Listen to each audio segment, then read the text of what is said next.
On va continuer avec cet exemple de grille d'image, mais ici, ce qu'on va faire, c'est qu'on va créer une grille où les images qui sont dans la grille puissent prendre plus d'une colonne ou plus d'une ligne à l'intérieur de ma colonne, puis que tout ça, ça soit fait de manière harmonieuse. Fait que revenons à notre exemple ici. Donc, je suis dans mon exemple ici et j'ai une grille où mes images sont disposées là, de cette manière-là. Alors, ce que je vais faire, c'est que je vais m'assurer que chacune de mes figures ait un nom, hein, en donnant à mes figures un classe. Parce que je vais les cibler séparément, puis je vais leur dire, toi, prends tant de colonnes, toi, prends tant de lignes. Donc, il faut que j'ai mis une classe à chacune d'elles. Donc, figure classe 1, figure classe 3. Vous pouvez les nommer comme vous voulez, mais pourvu qu'il y ait une classe qui soit ici. Donc, ça va me permettre par la suite, dans les CSS, d'aller dire point 1 ici. Et là, en disant point 1 ici, ce que ça me permet de faire, c'est que ça me permet de dire, ben toi, je veux que tu te comportes de telle manière. En disant, par exemple, à cette image-là, je vais lui dire, par exemple, grid column start. Donc, toi, tu commences à quelle colonne? Tu commences à la colonne numéro 1. Puis ensuite, si je veux qu'elle prenne toutes les trois colonnes, je vais lui dire grid column end, donc grid columns end ici. Puis je vais lui dire par exemple, va finir à la quatrième. On va voir pourquoi j'ai dit quatrième, parce que ça c'est un petit peu tricky, c'est pour ça qu'il faut que je vous l'explique ici. Donc mon image ici va commencer à la première colonne, puis dans le fond les lignes sont comme ça, 1, 2, 3 et 4 à la fin. Donc, si je veux qu'elle prenne les 4 colonnes, il faut que je prenne les 4 colonnes de cette manière-là. Si je vois l'inspecteur, je pense que l'inspecteur va pouvoir me le montrer. Là, si je prends ma grille qui est ici, on voit là, que si je prends ma grille, ici, on voit qu'il y a comme 4 lignes. On les voit ici, là, mes lignes ici, ma ligne de fin, c'est ma quatrième ligne ici qui détermine la fin. Donc, mon image fait les 1, 2, 3 colonnes, elle part de la ligne 1, de la ligne 2, de la ligne 3 et se rend jusqu'à la ligne 4. Okay? Donc, c'est pour ça que je lui dis d'aller jusqu'à la 4. Bon, maintenant, mettons qu'elle est trop haute. Alors là, le problème, c'est la hauteur. On a vu grid column start 1, grid column end 4. Maintenant, j'aimerais ça travailler sur la hauteur de cette ligne-là. Donc là, je vais avoir des petites instructions différemment que je vais devoir mettre ici. Donc, par exemple, ici, dans mon 1, je vais travailler sur la hauteur, parce que là, dans le fond, si je veux qu'elle soit d'une hauteur un petit peu différente, fait que, mettons, je cible une hauteur en pixels. Je vais dire, fais 100 pixels. Donc là, ce que ça va faire ici, c'est qu'en disant, fais 100 pixels, mon image fait 100 pixels en tant que telle. Sauf que le problème, c'est qu'elle dépasse. Tu vois, mon image ici, donc ma ligne ici, ça fait 100 pixels, mais ça fait en sorte que mon image dépasse de là. Mais réellement, c'est juste 100 pixels. Tu sais, si je regarde mon image ici, là, la catégorie fait 100 pixels. Mais comme mon image dépasse de sa boîte, c'est mauvais. Fait que pour que mon image ne dépasse pas de sa boîte, il faut que je retourne à ma première règle ici qui ciblait toutes les images de ma galerie. Voyez-vous, galerie, IMG. Puis que j'aille lui dire, ta hauteur à toi, là, je veux que ça soit toujours, bon, premièrement, je veux que la hauteur soit toujours à 100% ici là, de la boîte, de ton conteneur. Donc, je vais lui dire hauteur 100%. OK, donc là, ça va être pas pire, ça va être pas pire, ça va aller faire 100%, mais là, j'aime pas ça parce que c'est ce que je veux au niveau de la disposition, sauf que mon image est tout écrapou. Ça fait que c'est pas beau du tout. Alors, je vais lui dire ici, pour pas qu'elle s'écrapoue, ce que je veux dire, c'est comme, c'est la propriété Object Fit. Cette propriété-là, Object Fit, elle fait en sorte, elle dit comment que l'image se comporte dans la boîte. Donc, je vais écrire cover plutôt ici, parce que par défaut, elle est en content. Si je fais cover ici, ce que ça fait, c'est que mon image, dans le fond, elle couvre l'entièreté de la boîte sans se déformer. Donc, Object Fit Cover ici. Alors, tu vois, elle ne dépasse pas. Puis c'est le fun, ce Object Fit Cover-là, parce que ça fait en sorte que aussi c'est responsive. Donc, si je stretch mon image comme ça, on voit que le cover s'ajuste au fur et à mesure sans jamais déformer mon image. Bon, là, ce que j'aime pas, c'est que le Object Fit Cover, par défaut, donc, il aligne l'image au centre. Généralement, les images, on veut qu'ils soient alignés au top. Donc, ce qu'on va faire, c'est que ben, ça dépend des images, là.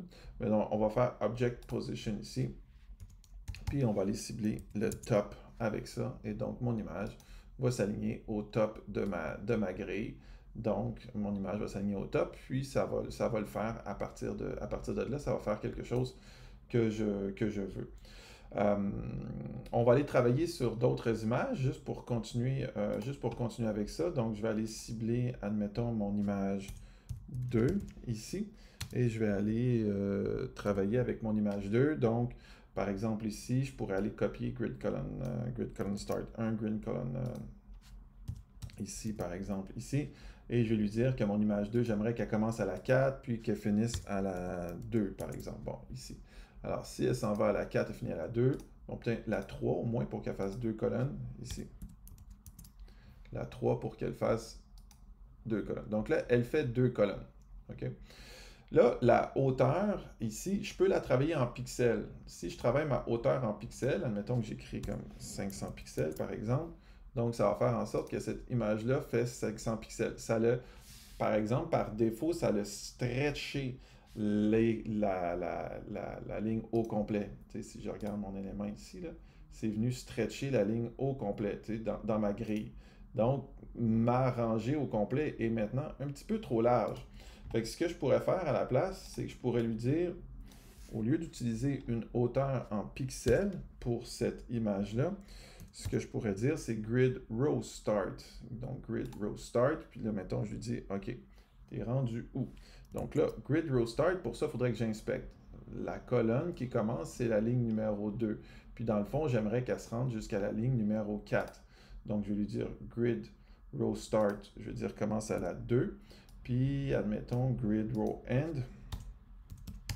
Grid row end, ici. Puis, je vais la rendre à la ligne numéro 4.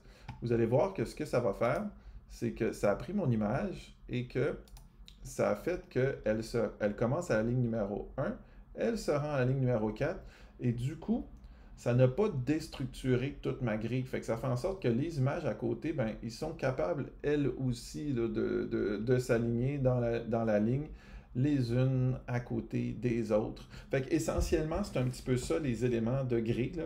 On peut travailler avec grid row start, grid row end, on peut travailler avec grid column start, grid column end, puis on peut aussi aller travailler avec les hauteurs en pixels pour travailler avec les templates de colonnes.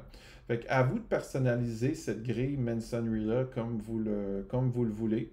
Puis, on peut travailler aussi avec le gap. Hein. Si j'aimerais mieux dans ma galerie ici là, que, par exemple, mon Space Between, au lieu du Space Between, je pourrais la mettre en mode Center. Donc, du coup, ici, ma grille serait centrée. Puis, je peux travailler avec mon gap. Ça aussi, c'est quelque chose qu'on peut faire ici sur la grille aux éléments de personnalisation pour que ce soit un petit peu plus serré, par exemple, ou plus dur.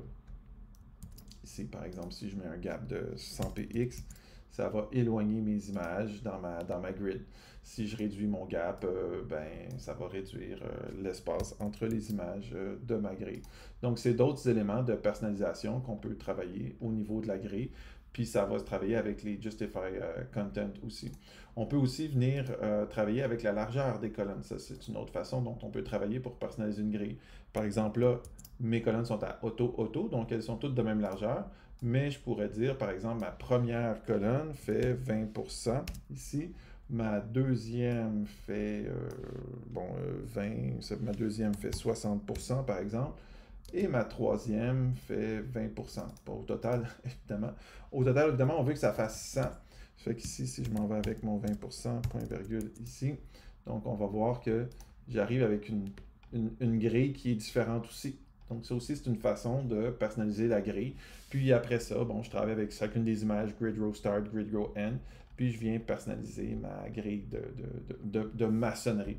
Je vous dirais que idéalement, c'est de se faire un petit dessin avec les lignes, les colonnes, puis de placer les images à l'intérieur de ça pour être bien certain qu'on l'a, mais essentiellement, ceci est la matière et ça vous permet de faire une grille de maçonnerie. Évidemment, travailler avec des images qui ont une résolution appropriée, comme là, vu que j'ai stretché mon image, puis que je lui ai fait prendre les 3 colonnes, je l'avais planifié pour une colonne au début, donc elle n'est pas intéressante, là, elle est fuzzy. Fait que ça, c'est une erreur. Il faudrait que je retourne dans Photoshop avec mon original, que je la mette au bon format, puis que je la ramène. Donc ça, j'ai un autre tuto là-dessus, là, sur les formats d'images, puis sur les exportations et les crops dans Photoshop. Mais on va se laisser là pour ce tuto sur Gustav Klimt et les grilles et les mises en page à l'aide de Flexbox.